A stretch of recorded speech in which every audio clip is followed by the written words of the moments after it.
Hi friends, welcome to Amritavarshini Telugu blog. నేను మీ లక్ష్మి. ఈరోజు మా ఇంట్లో మామిడిపళ్ళు వారాలు ఎలా జరుపుకుంటున్నామండి. వైశాఖ మాసంలో లక్షవారం మొదలుపెట్టి మంగళవారం వరకు కంటిన్యూగా మామిడిపళ్ళు వారాలు జరుపుకుంటాము.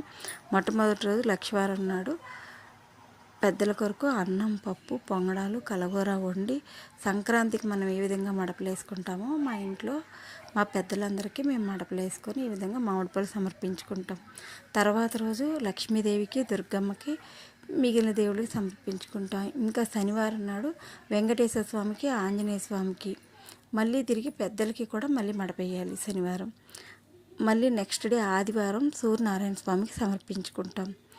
ఆ తర్వాత సోమవారం శివాలయంలో శివుడికి సమర్పించుకొని మళ్ళీ యథాప్రకారం పెద్దలకి మడపలేయాలి. చివరగా మంగళవారం నాడు గ్రామ దేవతలకి పళ్ళు సమర్పించాలి. అక్కడితో మామిడి పళ్ళు వారాలు మాకు పూర్తి.